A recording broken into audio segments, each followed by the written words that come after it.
और इस वक्त की बड़ी खबर आपको बता देते हैं, अनन्या पांडे एनसीबी दफ्तर पहुंच गई हैं। अनन्या पांडे को आज एक बार फिर एनसीबी दफ्तर में तलब किया गया था। हालांकि वक्त सुबह 11 बजे का था, लेकिन अब करीब 1:30 बजे के बाद 1:39 इस वक्त हो रहा है और आप देख सकते हैं अनन्या पांडे की गाड़ी एनसीबी दफ्तर के बाहर पहुंचते हुए। अनन्या पांडे एनसीबी दफ्तर पहुंच गई हैं एक बार फिर से पूछताछ के लिए। कल भी करीब 2.25 घंटे तक अनन्या पांडे एनसीबी दफ्तर में थी, उनसे सवाल जवाब किए गए। आर्यन खान से चैट को लेकर अनन्या पांडे से कल पूछताछ हुई थी। चैट के दौरान दरअसल गांजे से जुड़ी बातें करने के आरोप लगे थे और यही वो तमाम सवाल जिनके जवाब विस्तार से एनसीबी लेना चाहेगी अनन्या पांडे से। एक बार फिर अनन्या पांडे को आज तलब किया गया था और अब अनन्या पांडे एनसीबी के दफ्तर में पहुंच चुकी हैं। कल जब एनसीबी की टीम अनन्या पांडे के घर पहुंची थी उन्हें समन देने के लिए, उस वक्त अनन्या पांडे के घर से लैपटॉप, स्मार्टफोन, कुछ और गैजेट्स भी अपने साथ लेकर गई थी।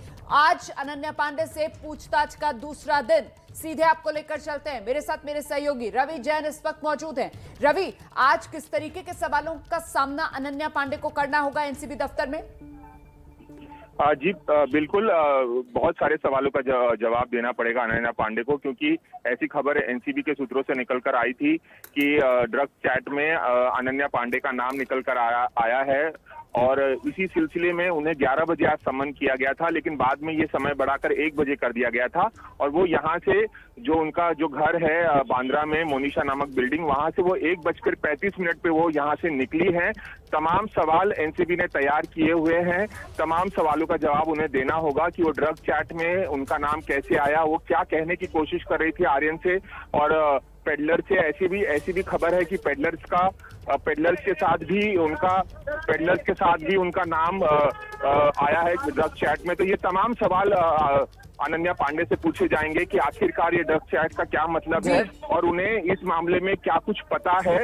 ये सारे सवाल एनसीबी ने तैयार किए हैं। आज हो सकता है कि घंटों उनसे पूछताछ की जाए। कल सिर्फ 2 घंटे में वो वापस घर आ गई थी एनसीबी से, लेकिन आज हो सकता है कि लंबी पूछताछ चले ही है।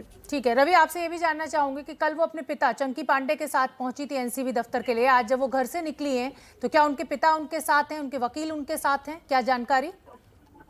जी बिल्कुल, मैं आपसे कहना चाहूंगा कि ये जो कार निकली है, हमने अनन्या पांडे को तो देखा, काफी भीड़ थी, हमें और नजर नहीं आया, लेकिन 2 शख्स और बैठे हुए थे उस कार में। अनन्या पांडे तो निकली हैं, लेकिन उनके साथ कौन है ये कार में हमें ठीक से दिख नहीं पाया, क्योंकि बहुत यहाँ पर मीडिया जमा थी, काफी लोग इकट्ठा हो गए थे, काफी धक्का मुक्की हो गई जब वो कार निकली। तो अब एनसीबी में जाकर पता चलेगा कि उनके साथ कार में से कौन कौन उतरता है। बिल्कुल ठीक है रवि जैन, आप बने रहिए क्योंकि ये बहुत अहम हो जाता है। आज अब अनन्या पांडे दोबारा पहुंची हैं, वहां पर निकली हैं अपने घर से एनसीबी के दफ्तर पहुंचने के लिए। इस खबर पर हमारी नजर बनी हुई है। उनके घर से एनसीबी दफ्तर लगभग 40 से 50 मिनट का समय लगता है।